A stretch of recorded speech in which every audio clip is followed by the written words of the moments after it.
कबीर ग्रंथावली के बारे में हम अध्ययन कर रहे हैं और जो पिछली क्लास थी उसके अंदर हमने 50 महत्वपूर्ण जो क्वेश्चन है कबीर ग्रंथावली से उसके बारे में देखा है। आज उससे आगे 51 नंबर क्वेश्चन से हम देखेंगे, क्योंकि ये हमारे जो सेकंड ग्रेड का सिलेबस है उस सिलेबस के अंदर टॉपिक दे रखा है कबीर ग्रंथावली जो आचार्य श्याम सुंदर दास की। तो इसको अच्छे से हम देखेंगे, जितने भी जो महत्वपूर्ण जो क्वेश्चन बनते हैं वो सारे क्वेश्चन लेने की कोशिश करेंगे। सारी वीडियो है सेकंड ग्रेड की, उसकी एक प्लेलिस्ट बनी है, वहां पर आपको कंटिन्यू मिल जाएगी। जो पीछे वाली वीडियो आपने अगर नहीं देखी है तो आप जाकर उसको वॉच कर सकते हो। अगर आप फर्स्ट ग्रेड की तैयारी कर रहे हो तो फर्स्ट ग्रेड का पूरा सिलेबस मैंने अच्छे से करवाया, उसकी सारी वीडियो एक फर्स्ट ग्रेड के नाम से प्लेलिस्ट है, वहां पर मिल जाएगी। टेलीग्राम चैनल है उसको आप ज्वाइन कर लीजिए, वहां पर इसकी जो सारी पीडीएफ है वो आपको मिल जाती है, तो आप टेलीग्राम को भी ज्वाइन कर लीजिए। अब हम बात करते हैं आज के जो क्वेश्चन है उसकी। उससे पहले अगर आप मेरे चैनल पर पहली बार विजिट कर रहे हो तो चैनल को सब्सक्राइब कर ले, बेल आइकन को ऑल पे प्रेस कर ले, ताकि जब भी मैं कोई नया वीडियो अपलोड करूं तो उसका नोटिफिकेशन आपको तुरंत मिल सके। तो देखिए आज का जो हमारा क्वेश्चन है वो है, कबीर के काव्य में प्रेम मूलक भावना प्रदान रहस्यवाद का अनुभूतिमय प्रकाशन है, ये कथन किसका है? तो ये डॉक्टर गोविंद त्रिगुणायत का है। ये जो सारे कथन है वो आप याद कर लीजिए, महत्वपूर्ण है, आपको इससे संबंधित क्वेश्चन है वो एग्जाम में पक्का देखने को मिलेगा। खाली स्थान है, खाया सकल जगू कबीर के अनुसार सारे संसार को किसने खा लिया है? तो संशय ने, यानी जो शक होता है ना उस शक की बात कर रही है, शक ने वो संशय ने सारे जगत को खा लिया है। 53 नंबर का क्वेश्चन है हमारा, शायर जले सकल वन दाजे मंच अहेरा खेले, इस पंक्ति में कौन सा अलंकार निहित है? तो इसके अंदर असंगति अलंकार है। अलंकार वाला टॉपिक है वो हमने अच्छे से बता दिया है, उसकी जो वीडियो अगर आप देखना चाहते हो तो वो मेरे चैनल पे है, उसमें प्लेलिस्ट है सेकंड ग्रेड की, वहां पर मिल जाएंगे। सारे अलंकार है वो मैंने अच्छे से बता दिए। असंगति अलंकार है वो हमारे सेकंड ग्रेड के सिलेबस में है, तो अच्छे से इसको ध्यान में रखना है।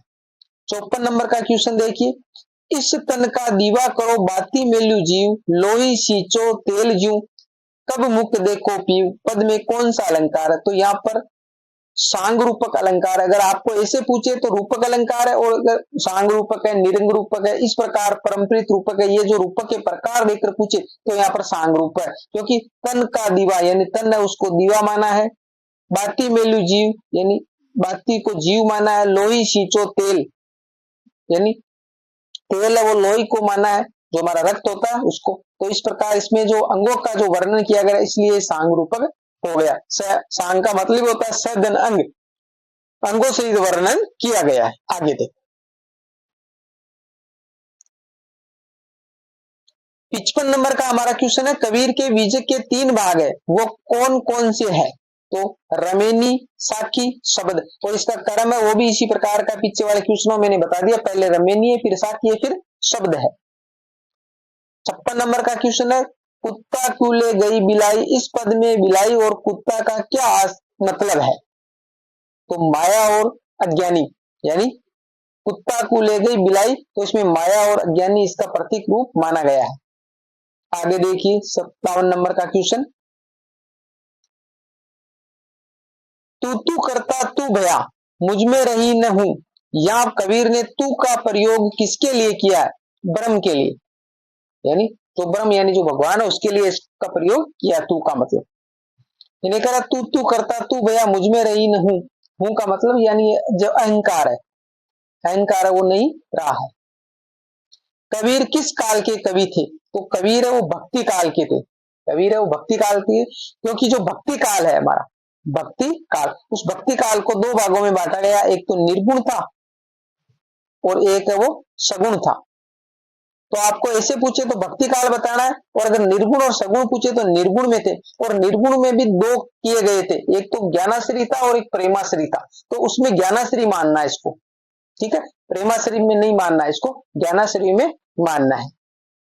प्रेमाश्री की बात आएगी तो उसके अंदर जायसी वो थे, और इधर वाले में जो सगुण थी उसको रामाश्री काव्य धारा और वो कृष्णाश्री काव्य धारा माना गया। तो उसके अंदर हमारे तुलसीदास, रामाश्री में तुलसीदास थे और कृष्णाश्री में सूरदास थे। तो ये मैंने आपको हिंदी साहित्य का इतिहास पढ़ाया, वहां पर अच्छे से समझाया।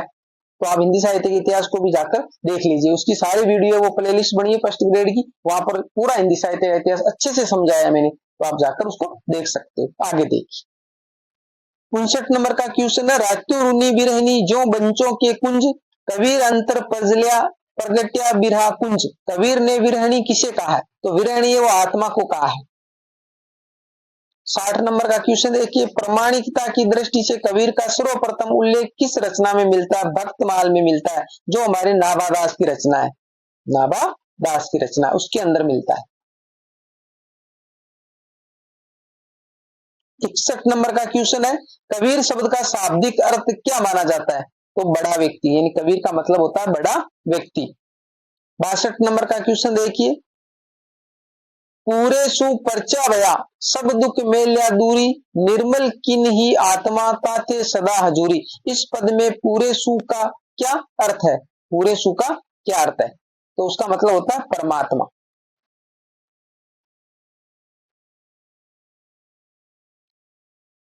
63 नंबर का क्वेश्चन देखिए, सो जीनी बिसरी जाई कबीर किसे नहीं भूलने के लिए कह रहे हैं?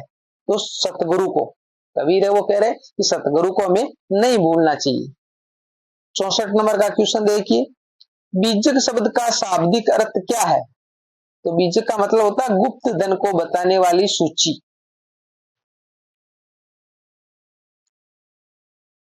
65 नंबर का क्वेश्चन देखिए, एक अचंबा देखा रे भाई ठाड़ा सिंह चरावे गाई। पंक्ति का आशय क्या है? यानी जीव अपनी इंद्रियों के अधीन है, इसका मतलब है एक अचंबा देखा रे भाई ठाड़ा सिंह चरावे गाई। 66 नंबर का क्वेश्चन देखिए, चरण कवल चितलाइए राम नाम गाई रे पद में कौन सा समास है? तो देखो चरण कवल, ये जो चरण कवल है यहां पर की बात हो रही है, तो इसके अंदर कर्मधारय समास होता है, कर्मधारय समास है। दूसरी बात है, इसके अंदर हमारा अलंकार की बात करें तो रूपक अलंकार होता है, और रूपक अलंकार की जो उदाहरण है उसके अंदर कर्मधारय समास ही होता है। आगे देखिए, तो देखिए ये रहा कर्मधारय समास। 67 नंबर का क्वेश्चन है, कबीर के काव्य में किसकी प्रधानता देखने को मिलती है? तो कबीर के काव्य में ज्ञान और बुद्धि की, यानी ज्ञान कहो या बुद्धि कहो एक ही बात है, इसकी प्रधानता हमारे को देखने को मिलती है। 68 नंबर का क्वेश्चन है, कबीर प्रेम ने चसिया चेसी ने लिया साब, सुने घर का पाहुणा जो आया क्यों जाओ। रेखांकित शब्द का अर्थ है जो पाहुणा है ना, पाहुणा उसका मतलब होता है मेहमान, जो हमारे घर, ये कह रहा है कि जो सुने घर के अंदर जो पाहुणा आता है तो उसकी कोई मान मनवार नहीं होती है, और वो जैसा आया वैसा का वैसा ही चला जाता है। 69 नंबर का क्वेश्चन है, कबीर को किसने अवधि का प्रथम संत कवि कहा है? अवधि जो भाषा है बाबूराम सक्सेना ने कहा है। 70 नंबर का क्वेश्चन है, कबीर किस दर्शन से संबंधित है? तो अद्वैतवाद से संबंधित है, और ये जो वाद है उस वाद के बारे में मैंने आपको अच्छे से समझा दिया है।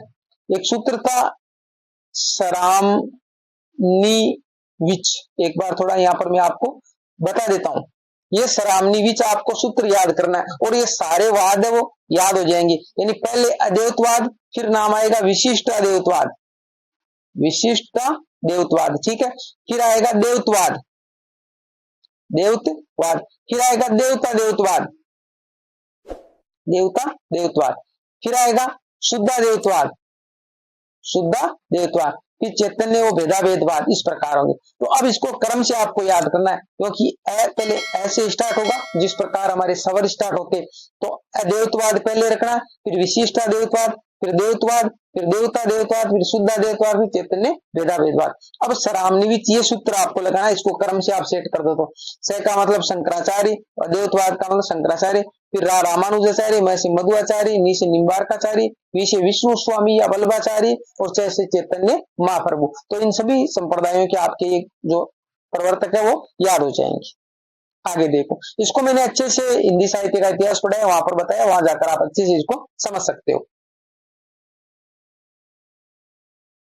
71 नंबर का क्वेश्चन है, हेरत हेरत है सखी रहया कबीर हीराई, बूंद समानी संबंध में शोकत हेरे जाई। बूंद और संबंध किसके प्रतीक है? तो आत्मा और परमात्मा के प्रतीक है। आत्मा है वो बूंद है, और जो समुद्र है वो परमात्मा है।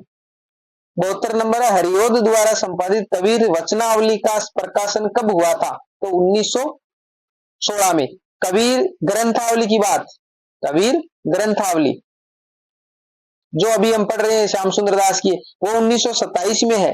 कबीर ग्रंथावली 1927 में, और कबीर वचनावली है वो हरिओद द्वारा, वो है 1916 में। तो अलग अलग है, याद रखना अच्छे से। चैनल को सब्सक्राइब नहीं किया तो सब्सक्राइब कर लीजिए। वीडियो को लाइक नहीं करते हो आप तो लाइक करें, मेहनत लगती है ऐसी क्लास में तो आप लाइक जरूर करें।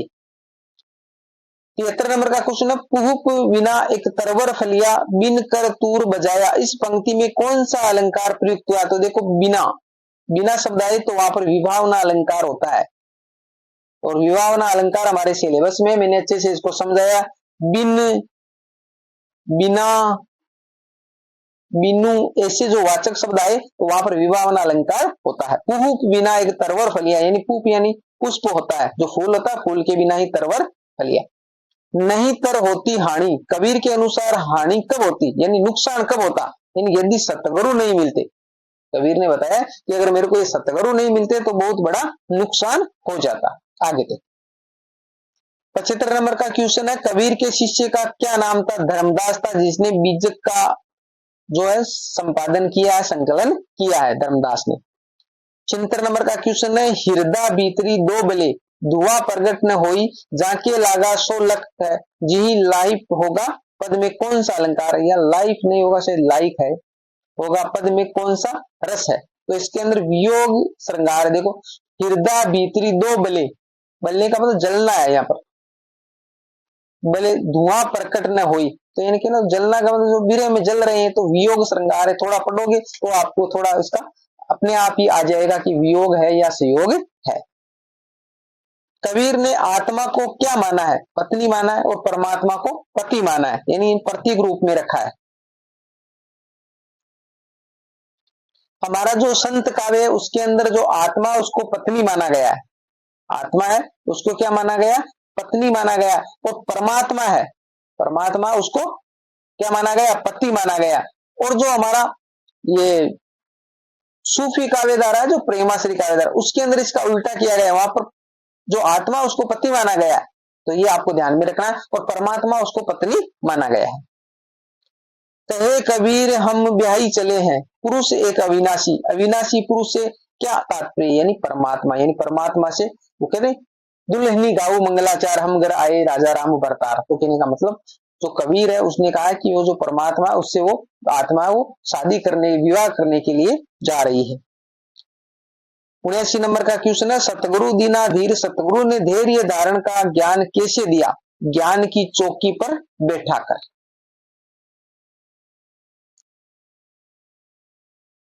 80 नंबर का क्वेश्चन है हमारा, कबीर सूता क्या करे उठी न रोवे दुख, जा का बासा गौर में सो क्यों सोवे सुख। कबीर यहाँ संसार को किस रूप में मानते? कब्र के रूप में, यानी गौर यहाँ पर है, जा का बासा गौर में, तो कब्र को माना है।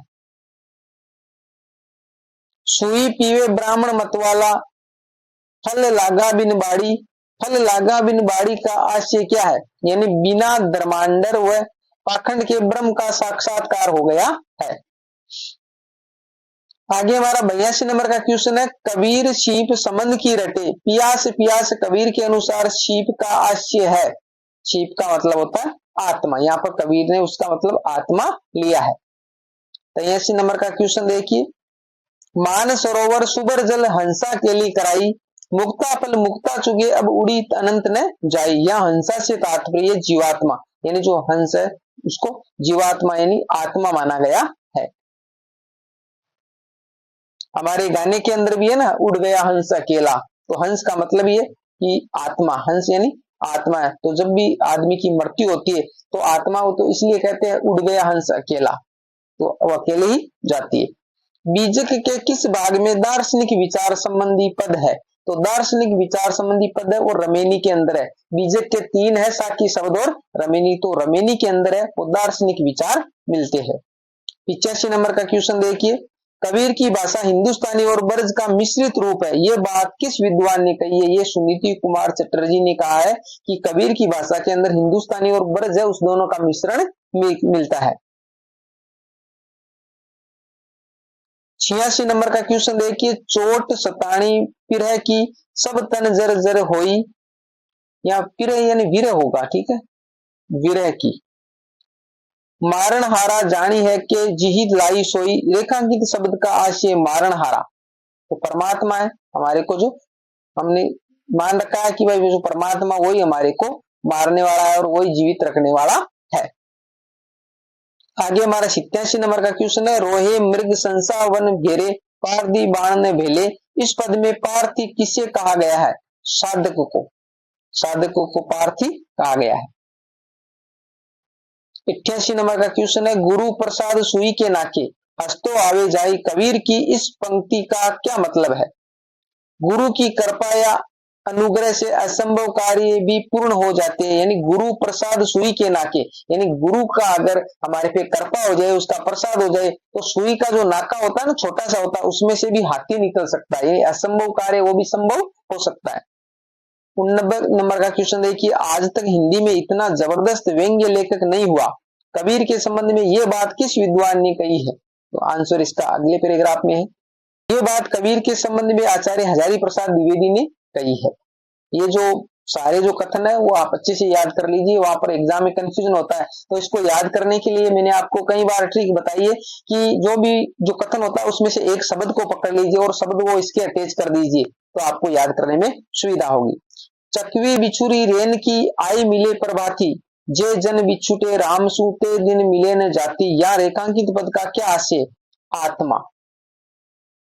रेखांकित शब्द का क्या है? जो चकवी है ना, उसको आत्मा, यानी चकवी बिछुरी रेन की, रेन का मतलब होता है रात, यानी जो चकवी है और चकवा, दो नर और मादा जो होते हैं, तो उनमें कहता है कि जो चकवी है वो जब बिछुड़ जाती है रात को, ऐसा माना जाता है कि वो रात को अपने जो प्रियतम है जो चकवा उससे बिछुड़ जाती है, परंतु वो दिन यानी प्रभाती का मतलब सुबह, वो सुबह आकर उससे मिल जाती है। परंतु अगर जो जन का मतलब जो आदमी, जो यहाँ पर जो मनुष्य है, वो अगर बिछुड़े राम से तो वो कभी फिर नहीं मिल पाते है, तो आत्मा के बारे में लिया गया है यहाँ पर। 91 नंबर का क्वेश्चन देखिए, कबीर ने रमेनी की रचना में किस शैली को अपनाया है? तो दोहा चौपाई शैली को अपनाया कबीर ने। 92 नंबर का क्वेश्चन देखिए, बेलही डारी गुनी घर आई का क्या आशय है? चैतन्य ने अविवेक को त्याग दिया है, इस जो लाइन है उसका मतलब है। 93 नंबर का क्वेश्चन देखिए, कबीर की भाषा को कहा जाता है सदुकड़ी, और सदुकड़ी नाम वो किसने दिया है? आचार्य रामचंद्र शुक्ल ने, रामचंद्र शुक्ल ने इसको संदूकड़ी नाम दिया है। और जो पंचमेल खिचड़ी है, पंचमेल खिचड़ी, वो नाम दिया है श्याम सुंदर दास ने। 94 नंबर का क्वेश्चन देखिए, विरही उबी पंथ श्रे पंथी बुझे धाई, एक शब्द कहीं पीव का कवर मिलोगे आई, कबीर ने कौन सा भाव व्यक्त किया है? विरह की तीव्रता का, यानी विरह में जो विरणी उबी पंथ श्रे, यानी विरणी है वो रास्ते में खड़ी है। 95 नंबर का क्वेश्चन देखिए,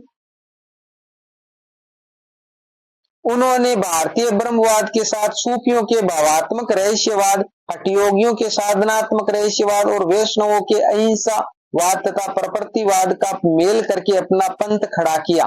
कबीर के संबंध में यह कथन किसका है? तो ये आचार्य रामचंद्र शुक्ल ने कहा है कबीर के बारे में। 96 नंबर का क्वेश्चन है, कबीर की मृत्यु कहाँ हुई थी? तो मगहर में हुई थी। कब हुई थी? 1518 ईस्वी में, 1518 ईस्वी में। और जन्म की बात करें तो 1399 ईस्वी में हुआ था। कहाँ हुआ था? काशी में हुआ था, काशी में हुआ था। अपना मस्तक काटी के हुआ वीर कबीर, ये कथन किसका है? तो इसका आगे है, ये दादू दयाल का कथन है, दादू दयाल। तो ये रहा जो आंसर दादू दयाल का। 91 नंबर क्वेश्चन देखिए, कबीर की वाणी बीजक के साथ की भाग का प्रथम अंग कौन सा है? तो गुरुदेव को अंग है, हमारे दे रखा है, तो ये गुरुदेव को अंग है, वो प्रथम अंग है।